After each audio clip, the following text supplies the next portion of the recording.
Welcome back to the channel. I hope you're having a great day today. We've got a lot to get into today, guys, and I hope you're ready for this. Before we do, if you could like the video and subscribe if you want to, that would be amazing. And I hope you have a great time, guys. Am I the a-hole for skipping my brother's wedding because his fiance excluded my wife from the guest list? My brother James is getting married next month, and what should have been a joyous family event has turned into a nightmare. The issue? His fiance Emily didn't invite my wife Lisa to the wedding. Emily and Lisa have never been close, but I wouldn't call them enemies either. However, Emily has always seemed a bit cold towards Lisa. The tipping point was last year during a family vacation. Lisa, who's naturally outgoing and bubbly, struck up conversations with everybody, including strangers at the resort. Emily, who's quieter and more reserved, seemed annoyed by this. After the trip, she told James that Lisa was attention-seeking and accused her of making the vacation all about herself. I didn't think much of it at the time, chalking it up to personality differences. Fast forward to now, and Emily has made it clear that she doesn't want Lisa at her wedding. When I confronted James about it, he admitted that it was Emily's decision and said that he didn't want to push back because it's her day. He added that I should respect Emily's wishes and come to the wedding alone for the sake of family harmony. I was stunned. Lisa and I have been married for 5 years. She's part of this family. Excluding her feels like a slap in the face, not just to her but to me as well. When I told James that I wasn't going to attend without Lisa, he accused me of being dramatic and trying to punish him for something out of his control. He said that I was letting Lisa's hurt feelings ruin his wedding day. Our parents are divided. My dad says that I'm right to stand by my wife and that James and Emily are being unreasonable. My mum, on the other hand, thinks that I should keep the peace and attend the wedding because it's not worth destroying your relationship with your brother over one day. Lisa's been deeply hurt by the whole ordeal. She feels disrespected and excluded and told me that she would never have done something like this if the roles were reversed. She's trying to be supportive of whatever choice I make, but I can tell that she'd be devastated if I went to the wedding without her. It's put strain on our marriage because she feels like I'm not standing up for her enough. At the same time, James is my only sibling, and I've always thought we were close. I know that skipping his wedding will hurt him, and it could permanently damage our relationship. Part of me wonders if I should just swallow my pride and go for his sake, but another part of me feels like it's not just about one day. It's about standing up for what's right. I don't want to ruin my brother's wedding, but I also don't want to betray my wife or compromise my values. So am I the a-hole for refusing to go to my brother's wedding without Lisa? The top comment says not the a-hole. Turn it around on him and ask how he would feel if the roles were reversed. How would his fiance feel if the roles were reversed? The fiance is joining this family, and she should bear that in mind. Your wife is already in that family. You can't choose who your family is, least of all who your siblings marry, but you can tolerate them. It's the fiance who's causing the rift, not you. Yeah, and the second top comment too. Not the a-hole. Your wife needs to be your priority in this. Also, I'm gonna once again point out how absolutely terrible that keep the peace advice is. Like, hey mum, in this story, keeping the peace is not a good idea. Like what, you should go to keep the peace while also damaging your relationship with your wife. Oh yeah, that's good advice. No, it's not. The comment below that other top comment says not the a-hole. Do not go without your wife. Emily is causing the division, not you. It's your brother's day too. He should have a huge say on who attends his wedding. If anything, standing by your wife's side will show him how to be a better husband, or maybe to consider finding a better wife. And the response to that comment says if you go to the wedding without your wife, be prepared for her to be excluded at every future family get-together. This is a hill to die on. Yeah, this would happen again and again and again. You have to stand by your wife here, OP.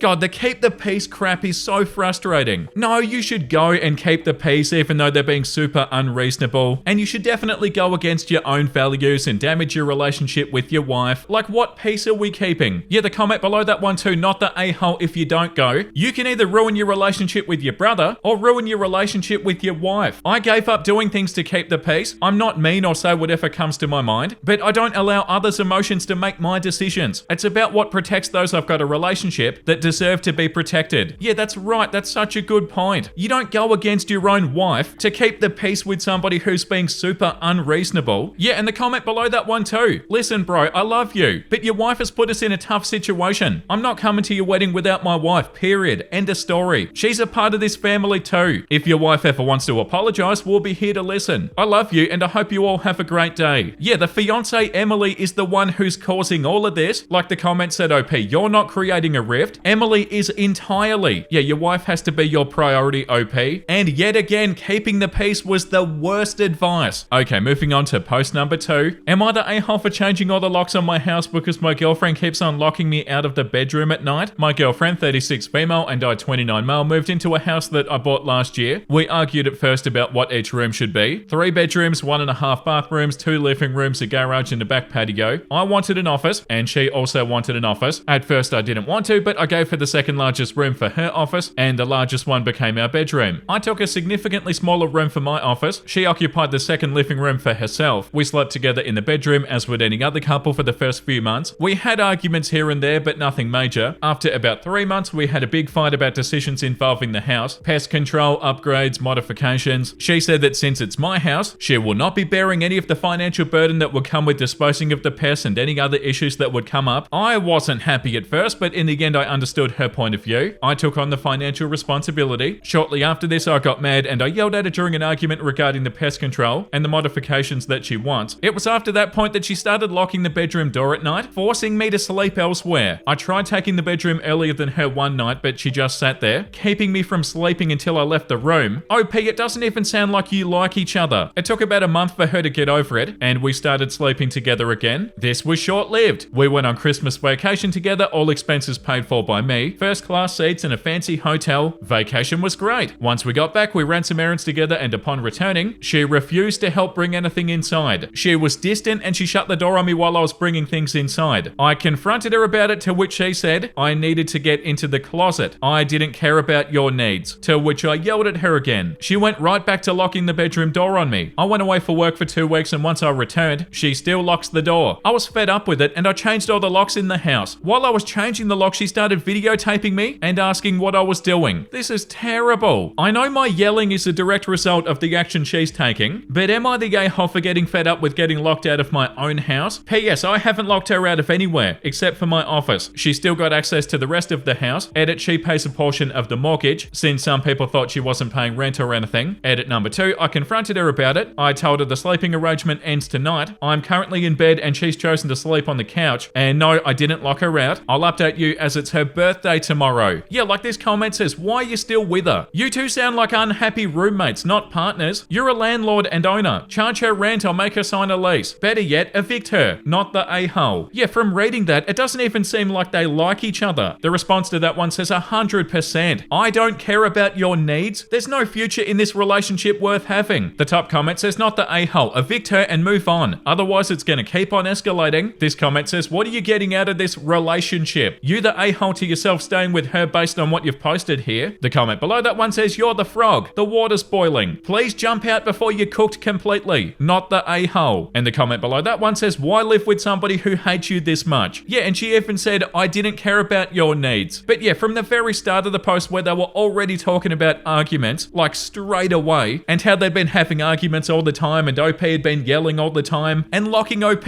out of the bedroom. Like, don't stay together, OP. Where's the love in this relationship? It doesn't even sound like you like each other at all. Or like at the least, it sounds like she doesn't like you, OP.